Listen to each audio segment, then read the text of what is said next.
Welcome back to the show, everybody. I'm Johnny Kane. You are listening to Open Mic here on WJR Radio, and our next guest on the program is Sloan, a student at Michigan State University, who had a chance to talk with another Michigan State athlete in Lorenzo Pinelli on the Michigan State golf team.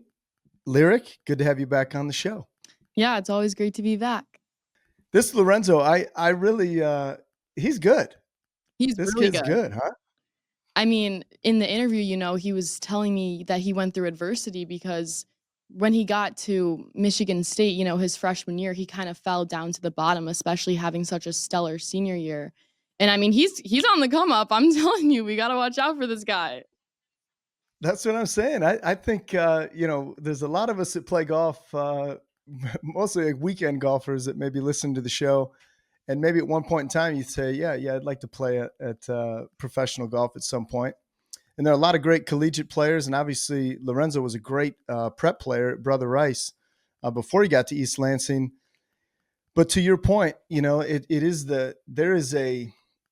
another level to get to in order to be really competitive, especially at the collegiate level. And for this young man, just for those listening that may not know, he shot. So the Michigan Amateur at Belvedere Golf Club in Charlevoix was just played. He shot 63, which is the lowest round in stroke play qualifying in history, and then 130 for his stroke play total. That's the best by one shot in tournament history. Like, he's playing some of his best golf, and we just got into the first few days of summer. So sky's the limit for Lorenzo Pinelli. I know. I was really happy seeing him breaking records, especially because he said that he has very specific goals lined out for himself, and it's so cool because he's so deserving of it. When you talked to him, I thought it was funny when you started going through kind of some rapid fire questions. And I think in a lot of sports, there's people, you have superstitions. Do you remember one of the superstitions that he mentioned he only plays even numbered golf balls? Yeah, I mean, I was really curious to ask the question, and of course he could have said there's absolutely nothing that he's, superstitious about, but he said that he always loves to start playing his 2 and 4 balls. He won't go for the odds. It doesn't help him start right. It doesn't go right. And then, if you spend any time on a golf course, there are so many phrases that are used over and over and over. Like, one of my favorites is, we'll be playing and, you're not paying attention and a guy hits one and you just yell out, "Sounded good." And then the thing's, out in the woods somewhere. But I thought I had never heard this one before. One of the phrases he said, most used phrase during a round, which you asked, and he said, you yell Reynolds. Yeah, when it gets close to a tree. I never heard that before. I know, and it's so cool because it's it's a team thing. They all say it. So Lorenzo Pinelli, obviously just on the come up, in his first couple of years at Michigan State. When you talked to him about some of the advice for younger players, do you remember what he had said? I mean, I found it so interesting because you're a one-man band in golf, so you really have to have a specific mindset to be able to reset by yourself because it's not a cohesive team. So you really have to build the mentality to be able to be successful in golf. But not only that, but you're out on that course for 8 hours. I mean, you're out there all day. So you have to be prepared to put in all the hours, which, I mean, I think is a really good, point that he made because not a lot of people might think about that. Yeah, no, it's a great point because, I think for as much as, and, golf is an individual sport, but you do play it in team concepts. But, you have to do your part, obviously, when you come to stroke play or whatever, or match play in various tournaments. But it is very individual. You've got to be able to reset in between each shot and to be at your best in order for the team to find success. And yeah, to your point, I think whether you're playing at the prep level, college, or even into the pros, it's the time that is spent on the course. As Ben Hogan used to say, dig it out of the dirt. There's a lot that goes into the prep, like all your practice swings, all your routine, getting your mind right in order to play.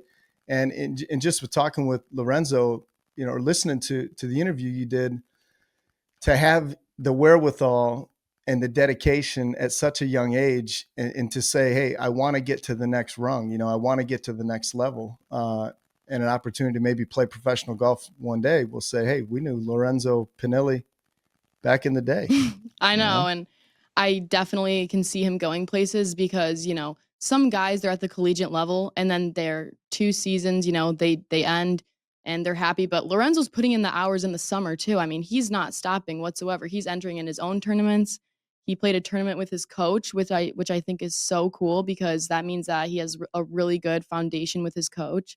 And I feel like not every golfer can say that they enter tournaments with their coach. Right, right. So it proves how much he really cares about this. And, his brother's D1 too. He's going to GVSU into his freshman year. So he got to kind of carry his legacy to his brother. Yeah, that's great. No, that's great. He, again, helping to coach up his brother, as you mentioned, going to Grand Valley State. And then, as he said, you asked him who would win in a putting contest between you and your coach. His confidence isn't lacking. He says, I would. Yeah, yeah. He was Uh, very firm on that answer. Yeah, that's good. You got to have the short stick working if you want to be in the upper half playing competitive golf. All right, here is Eric Sloan from Michigan State University talking with Lorenzo Pinelli, Michigan State golfer, about how he got started on his path from Brother Rice to East Lansing, junior golf to college golf, and everything in between.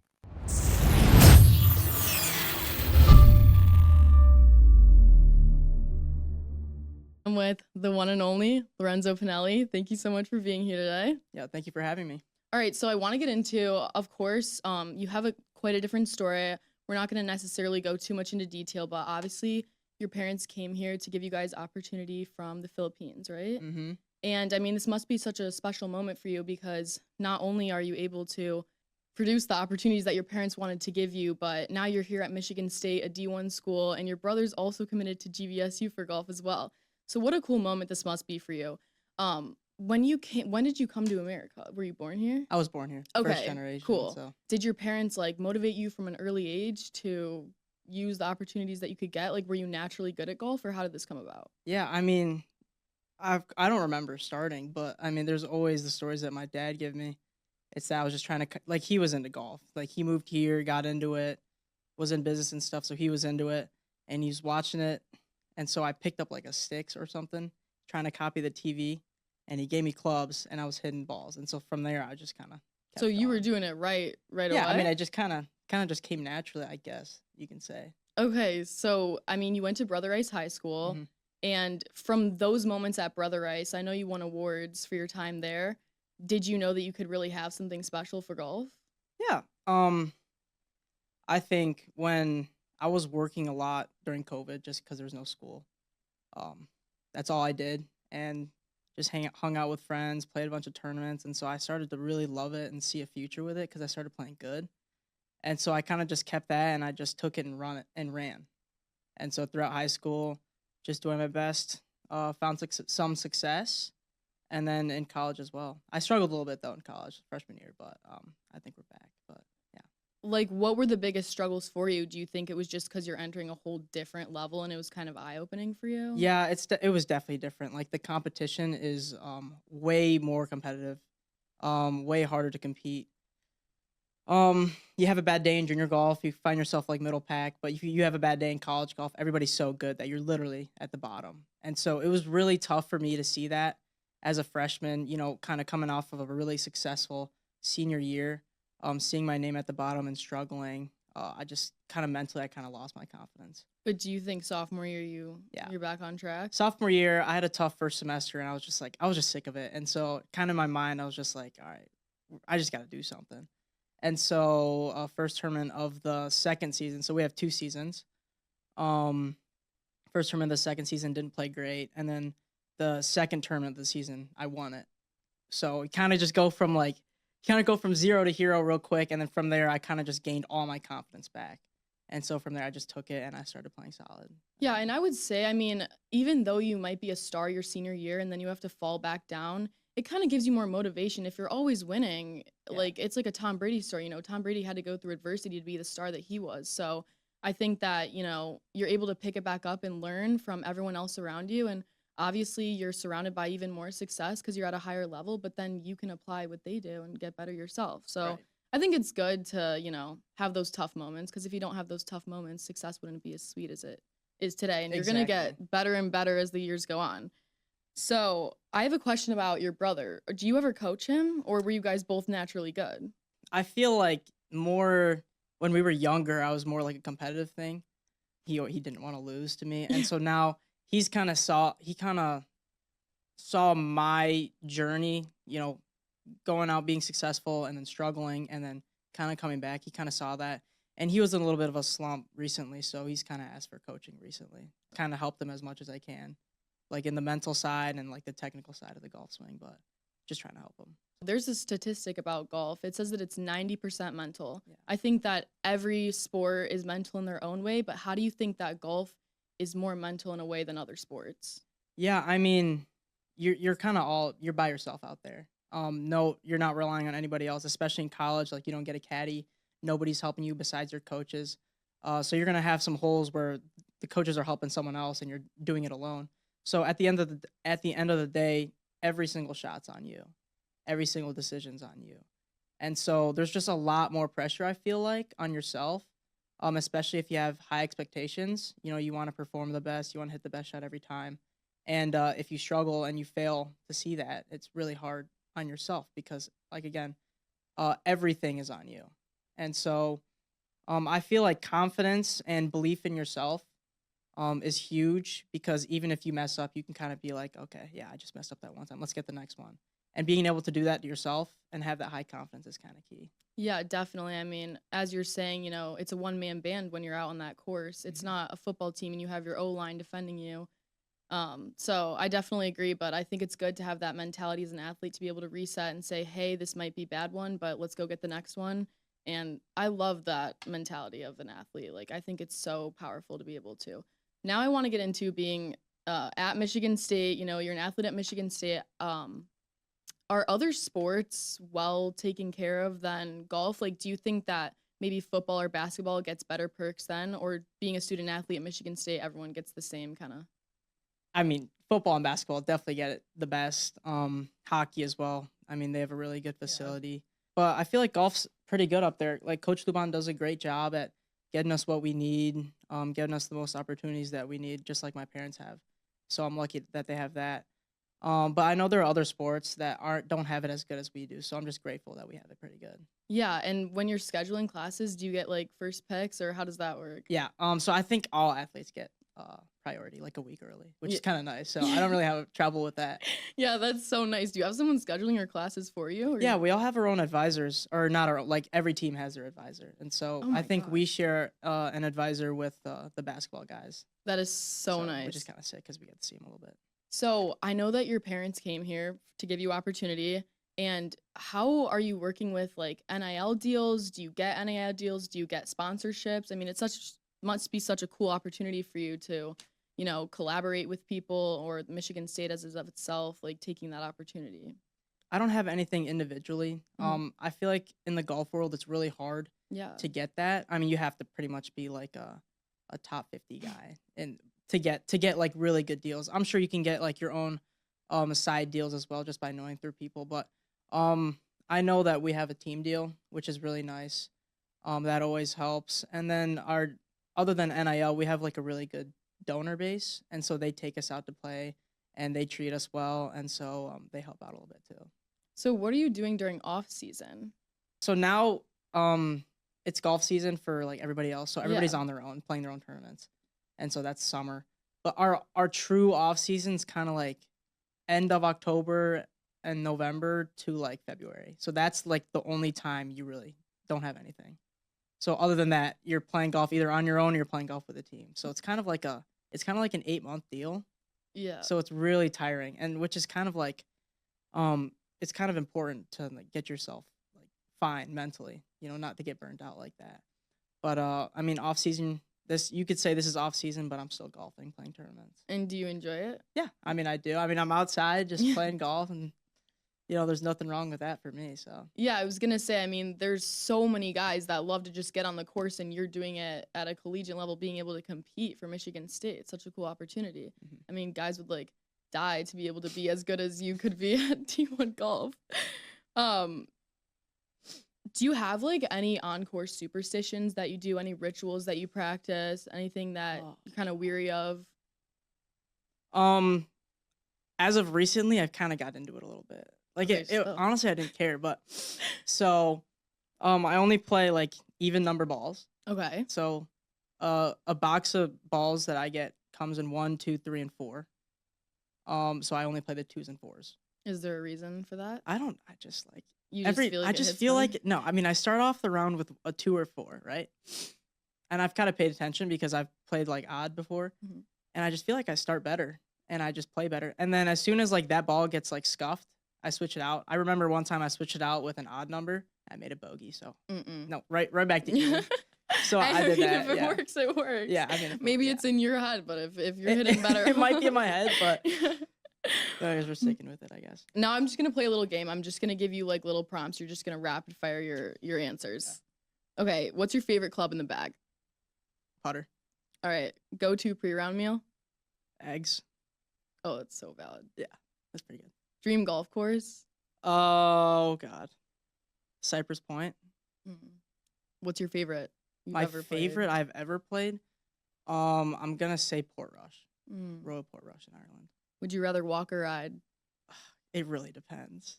It really depends. Like if it's tournament, I'd rather walk. But if it's just with the boys and we're just having fun, I'd ride. Yeah. Yeah. Tiger or Rory? Tiger. Favorite major tournament? Masters. Pretty cool. Favorite golf brand? Titleist. Bucket hat or visor? Bucket hat all day. What's different about it? You don't want to get your head burned? No. I mean, I have hair. Like I can. I mean, I just like the bucket hat. Okay, yeah, no, it's drippy. Yeah, It's it's trippy. Yeah. Good with the bucket hat. Match play or stroke play? Stroke play. Funniest moments on the course? Oh God. I couldn't tell you. I have no clue. Funniest teammate? Funniest teammate. That's a hard one because there's a bunch of them. I'm gonna say Julian Menser. Drippiest teammate? Drippiest teammate. Wow. Okay. I'll say Drew Miller has some good drip. Most used phrase during a round? Reynolds. What is that? So basically, if your ball is going towards the tree, which is not good, Yeah. you gotta yell Reynolds right when it hits the tree, and it gets a good kick. So yeah, everybody on the team uses it. Music or no music during practice rounds? No music. Valid, that's valid. Yeah. Lock in. Who's winning a putting contest? You or your coach? Me. Favorite Spartan tradition? I really like the zone. Oh, Yeah, I really like it. Like I've never been in it, but I really want. you got to get in it. Yeah, I'm gonna have to find one Okay, one course that you'd never play again. that I'd never play again. Yeah. I'd never want to play Wingate again. And why is that? It was just so quirky and like there's a bunch of like twists. Like I just want to hit it as far as I can down there. Like you have to lay up everywhere, and also the bunkers weren't great. So Okay, Lorenzo, for the last closing question, I'm sure a lot of people that are aspiring to be a golfer at the collegiate level that you are, do you have any advice on how they can take golf seriously? if you're a younger kid, I'd probably just say to have fun with it at least. You know, if you're not having fun, then it's gonna be hard to get better because you got to put in a lot of hours and you got to enjoy it, and so you got to be ready for being out on the golf course for like 8 hours. And so putting a lot of hard work, I think it would be good, and just playing as many tournaments as you can. I think getting experience in that level of just being competitive is huge. And the more experience you get, the better you'll be. So And what keeps you motivated? Like your support system, or is it really yourself that you want to succeed? yeah, I mean, I truly do want to play at the pro level. Kind of seeing myself climb up the different levels. You know, now I'm at the collegiate level. There's always another benchmark to meet, and so I want to keep going for sure. So mostly self motivated, and I do it for my family too. Yeah, and I definitely say you also have to appreciate where your feet are right now. Mhm. You've already accomplished so much and had so many awards. You just got Big Ten Player of the Week, which is sick. Mhm. So like that's some big things. So you have to still appreciate, everything you've accomplished too. Of course, reach for the stars. Everyone does, and it's not even reaching for the stars. I can tell you put in the good work and you have a good mindset. Again, that was Michigan State's Lyric Sloan in a candid conversation with Michigan State golfer Lorenzo Pinelli, who shot the lowest round in stroke play qualifying in history at the Michigan Am here recently at Belvedere Golf Club in Charlevoix, Michigan. This is a young golfer who is on the rise, who one day, you never know, we may see in professional golf.